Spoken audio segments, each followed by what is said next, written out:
Some of those topics will be things that we've heard before, but maybe haven't gone through the same angle. Things like community paramedicine, mobile integrated health. What does it mean? We have sort of an off-the-surface view, but what does it mean in different communities? How are places taking that home? What does the staffing challenges look like? Again, 1,000 words in a trade journal doesn't necessarily bring it down to the specific level of what that means to an individual organization. How do they deal with that? So that's the type of stuff we want to talk about here. This is the first time that, to my knowledge, this type of powwow has been done in this room. I'm honored that we have folks who come from the Carolinas, we have folks who come from Los Angeles, from Oregon, taking Colorado, really, you guys from all over the country. We represent a cross section, I think.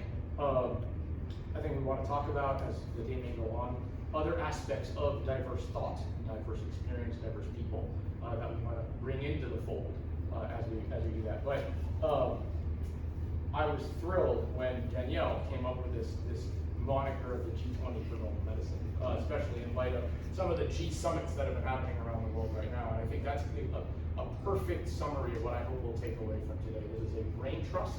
It is a trusted environment. We'll keep the conversations internal, other than maybe a couple notes here and there to follow up on. The description last night was minutes will lead, but not recordings, not discussion. So folks can feel free to talk off the record, and that's the way we'll treat this.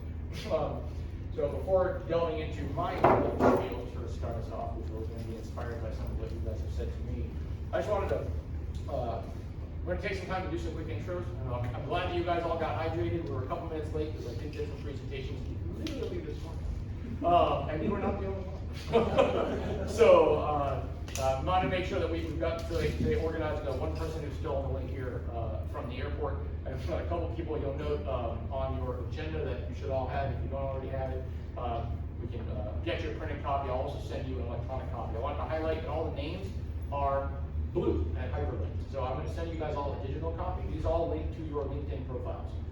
So I want to try to make it easy for everybody to stay in touch after the fact.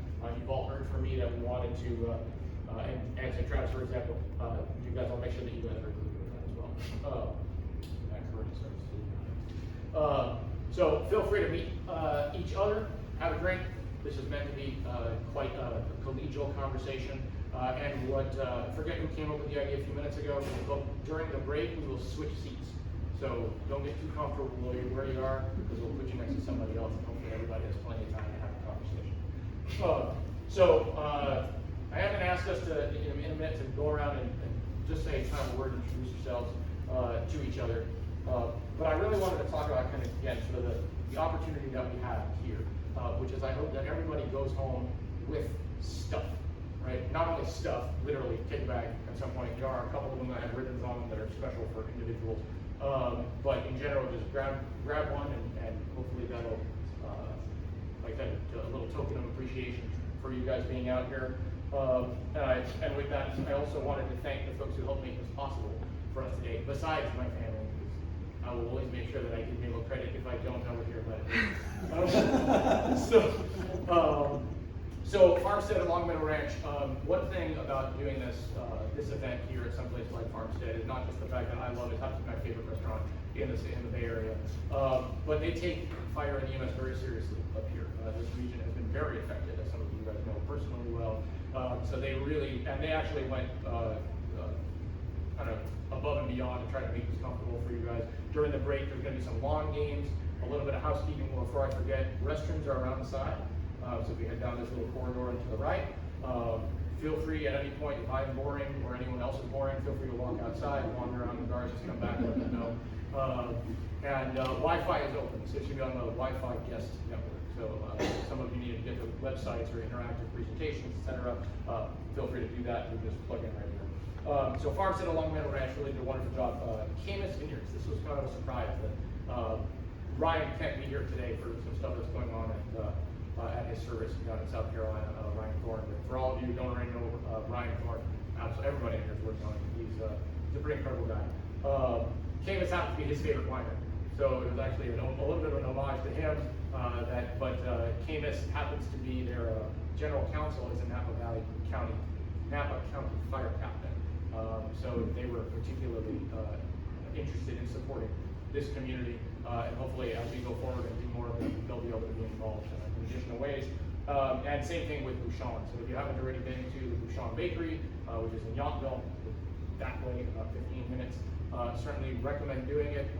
Thomas Keller was the first 3-star chef in the United States, so hopefully you'll enjoy the little tidbits of things that we have in that for you. So I really appreciate their support, and then again, all of you guys who are here. So hopefully we'll keep today interesting. I won't overdo the topic here, but I do, and again, you'll see more of this in a second. I don't know that I've ever had an original thought. I enjoy being the stupid person. As it happens, Steve Jobs didn't have an original thought either. He thought people whenever he could. What do they say? Great artists, good artists create, great artists steal, something like that. So I would consider myself to be a great artist. So show of hands if you've ever heard of Maslow's hierarchy. Abraham Maslow, the psychologist, one of the few psychologists whose theories I personally very strongly ascribe to, created a construct by which people can sort of understand their own needs. Actually, before I get into my presentation, any questions about anything I just said? Housekeeping matters, any questions? No? Good? Okay. So, the idea of understanding what people need in order to reach a pinnacle of what they call self-actualization. The concept of creating a hierarchy for organization is one that I would attribute to my friend James sitting up here in front. We had conversations about these types of topics. And again, my purpose here and my purpose here is to connect the dots. This is really what I find very, very passionate. So rather than necessarily coming up with things, I mentioned Danielle with the idea of the G20, James talking about the needs of organizations and how we put all these things together. Besides the idea of co-opting these brilliant ideas and trying to synthesize them, is to try to understand the data that we need to be able to prove what it is we do. Show of hands if you all feel like you are paid what you're worth for the work that you do. Anyone who works for BLT non-operational? So, you know, this is a chronic conversation in this industry, right? Whether it is the amount that you get paid, the amount that, or the credit that you get, right? One thing, there are things that we know, and yes, Mike and me. So to the degree, if I can get this thing to work, mobile medicine is everywhere. It is one of the few industries that I can think of, in this country at least, that is truly ubiquitous. Whether it is fire, whether it is EMS, whether it is community care medicine, rural care, austere medicine, wilderness medicine. The only other industry that I've seen that is truly as ubiquitous is gas stations. Actually, I can't really think of any others that are truly everywhere. And yet, how many people do you encounter on a daily basis who know what it is you do on a daily basis?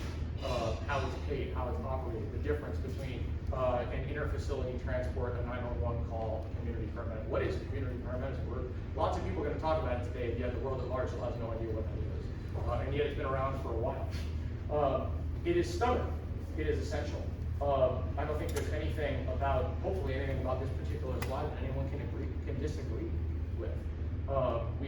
There are some very off-the-cuff comments that get made about this industry, like 150 years of tradition uninterrupted by progress, right? Or if you want something broken, give it to a medic, right? These are the types of ways in which we describe ourselves, the red-headed stepchild of the healthcare system. I happen to think that none of that is true, by the way. I think there are serious issues in terms of the way that this industry sees, this profession sees itself.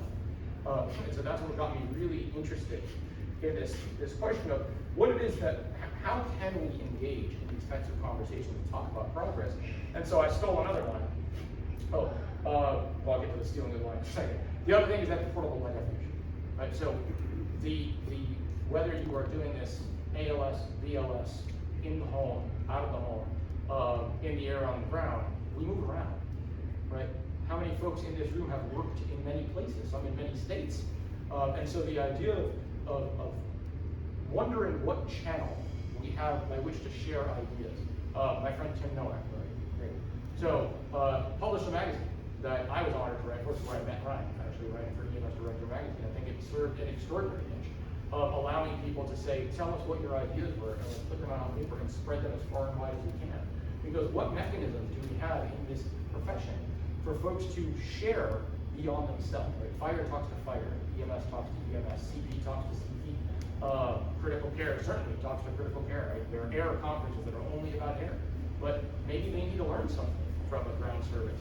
Maybe they need to learn something of what it means to be Uber for ambulance staff, or what's Uber for ambulances. How can we learn from each other, right? So we know that there are really interesting topics that are happening in pockets, right? What can a DC antitrust attorney teach somebody from the Bay Area about what to be ready for, right? When someone comes and says, I'm going to acquire your service.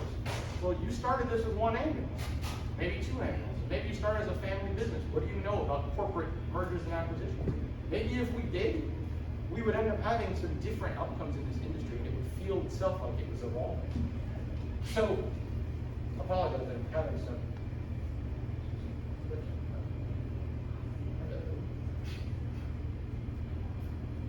There we go.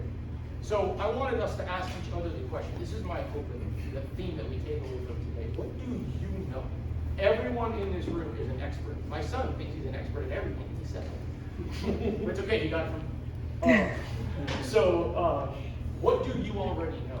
Right? What have you brought in? Someone who asks, how many different services do you work with? So a dozen. What can you learn? What can we share from those dozen services? Right? I mean, Fred has a perspective that is truly rare in this room. If any of you has a chance to talk tech with Fred, he has a perspective on large and small and integrated and individual and an international view on how technology can connect things. I learn from him every time we talk.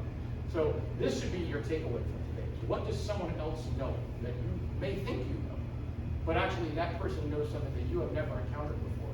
Dixon, I'm very excited to hear what you have to teach the community about how you're growing your service in the Southeast and what that could teach us, for example, over here in the Northwest, folks who might otherwise not encounter that. So I mentioned that I stole something else, and I stole this last night from my friend Henry. There was a lot of funny that came out of this guy's mouth. You're going to hear some song come out of it later too. But I think this was the way you described it, right? How can you innovate? How can you innovate when you're desperate? And I thought that was a really powerful question, because my argument, my counter to that would be, when should you innovate more than when you are desperate? Right? That is precisely when you need to say, maybe what we've been doing all this time is not working for some reason. Maybe it was once upon a time. I've often used the example of evolution and adaptation in really all aspects of life, right? But if you are a skinny, very live person, and you put that person in the middle of the Alaskan wilderness, you will not last, right? And if you take a big person and you put them in the middle of the African savannah, you are going to be a very tasty meat, right? And so it's an interesting question to me that as we take what we use in one context and we move it into another, what do we need to evolve? And are we evolving over time, or are we simply doing the same thing we've done because that's what we know? And because we figure we're paddling so fast. I have a friend who uses the phrase "be a duck," and it has a lot of different connotations. Some things roll off their back, and in some cases, be a duck, not a chicken, not a goose. Be the duck. His name is Rex Hawthorne, by the way. Credit where it's due. We can talk about that. Funniest, smartest guy I'll ever meet, and he's addicted to hookah, which just adds to the comedy. But in this case, I'm thinking about one of our partners in Oregon who is extraordinarily industrious. That's the best word for her. We're working on the pediatric special health needs registry, first of the kind in the United States. And she is never stressed. She's a duck, paddling underwater furiously, but on top you'd never know, right? And so to me, it's always a fascinating question of, what if you let your guard down, right? here's the challenge I'm having in my space. I can't figure this out. What do you know?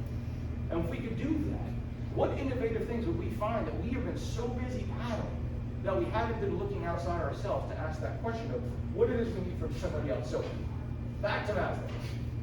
And I promise I don't have too many more words that I'm going to say, and I'm probably lying right there. So this is Maslow's hierarchy, right? And I won't go too far into this, but at the basic concept is, at the very bottom, you can't really think about things like religion and economy and how you can be great at your career if you don't have food, air, and water, right? You need to achieve the basics so that you can think about what goes beyond. And how many other ways we can think about in mobile medicine, if you were going to map this onto what you do every day, what are the things at the bottom of the pyramid? So what do you need the most? Is it tax dollars? Is it a federal designated office? I don't know what this is. There we go. How about your mission orientation? We talk a lot about degrees in this business. How we define what those degrees are. We need more people? Well, I think we all need more people, so we can argue that that one's there, but do we need to be able to pay those people? How about respect? Maybe union representation that comes with that. Do we need to be essentially designated? Do we need more time in a day? The right to transport, the right not to transport, the right to take care of people in the home. We need more technology. We need less technology. We need different technology. Do we even know what we need? Right? And so my argument would be, probably need all of them. Right? We need a little bit of everything, and probably things that aren't on that list. But are any of us in the position to judge that ourselves? Because we're living in this experience, right? So we are suffering with the things we don't have. We are trying to figure out how to get to the next phase. We're hearing outside voices that we have to stick our fingers in our ear, which is wonderful. That's one way you end up in a business for 13 years and people still say, who are you? What do you do? Right? Because people are so busy trying to keep the paddling going, right? But what is it, what exists in this room? What exists in our respective networks? You know, someone like Henry, the number of people that use how many services in how many counties? 268, 46 counties. 268 services in 48 counties? 46. 46 counties. So in those environments, what can you learn from Little Williamsburg County who can teach folks that are public and private and huge, but would never think to call Judy McCrea, who's a ballbuster and an amazing leader, like few that I've met in this business. And she would be totally humble and would run out shy, and I just said that. But what can she teach folks? Because she's on the coast, and storms come up her coast all the time. And so what do people in other places, what can they learn from that? What can New Orleans learn from her? But there's no context in which Judy would be out there talking to New Orleans. But maybe she should. So I stole this too. I actually stole this from an old mentor of mine. His name is, I suppose it's appropriate on Rosh Hashanah. So Chag Sameach to Rabbi David Wolf. But he taught me this as a child. That when we used to have conversations about religion and faith and the personal experience and how that which somebody else experienced doesn't match mine, or so on and so forth. And he said, how well could it? You only have one set of eyes. So if we recognize that we have this barrier on ourselves, what can we do next?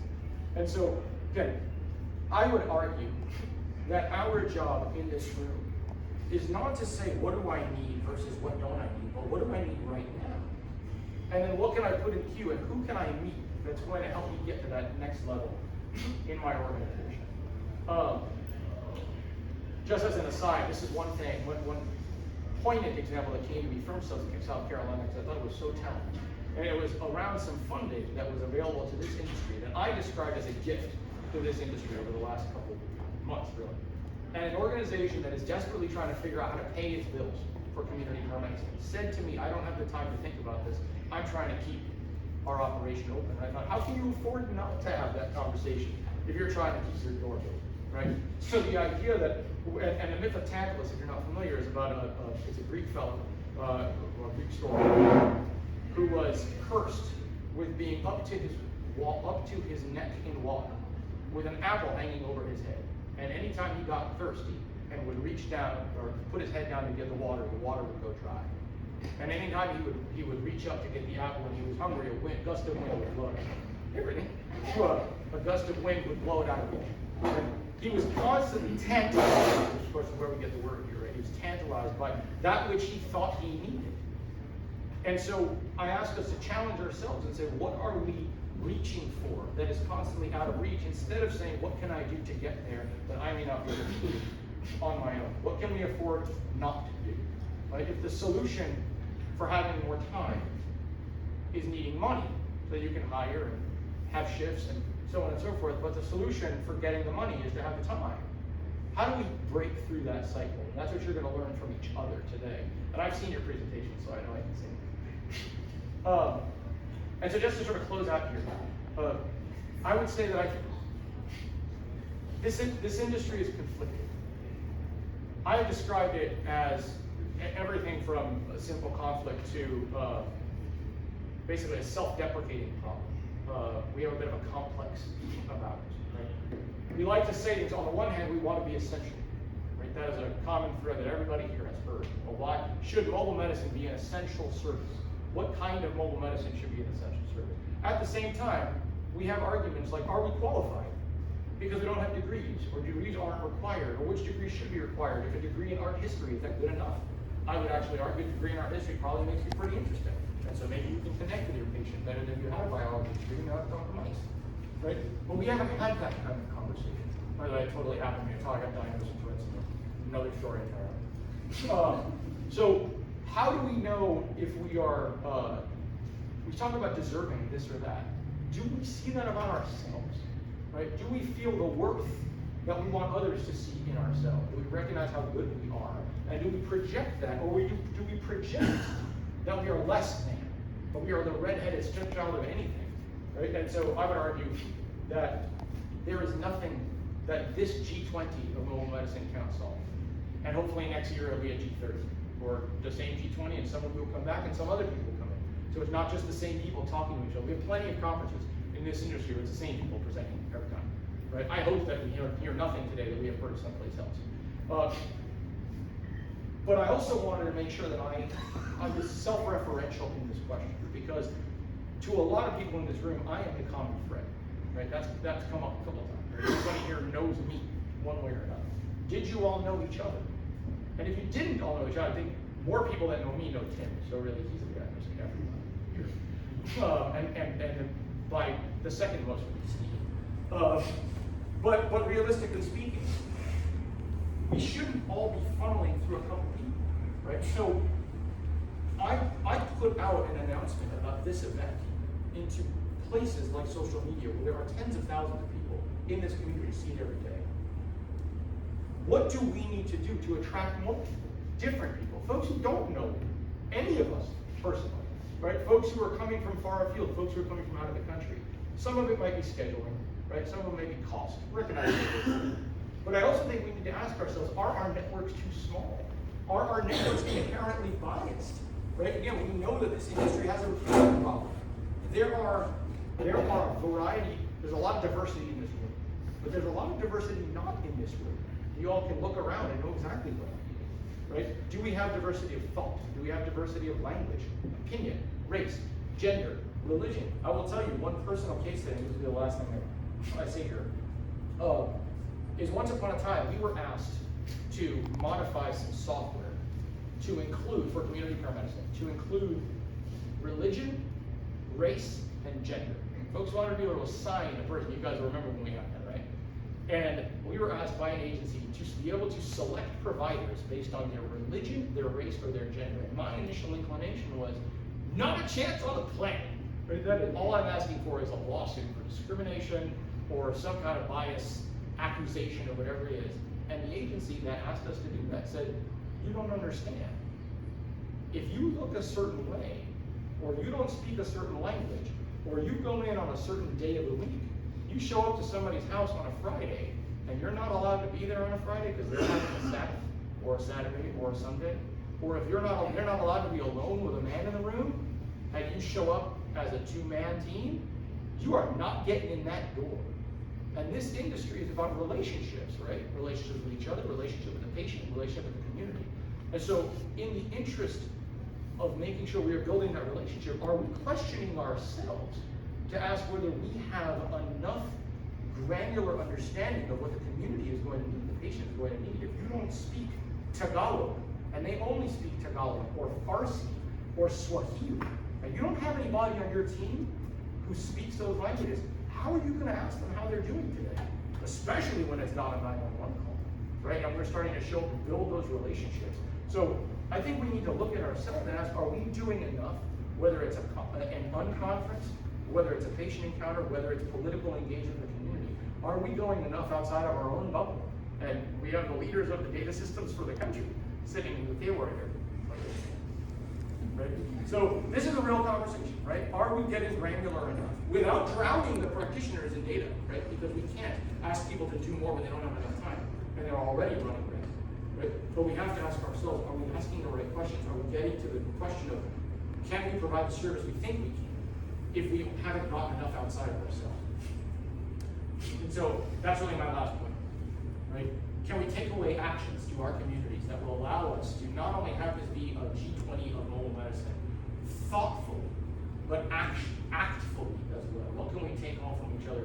And that's why you're going to all have your contact information for each other so that you can find, again, you're all leaders in your respective communities. What can you learn from South Carolina, from a large health information exchange with a massive footprint? And what can we take back to rural America?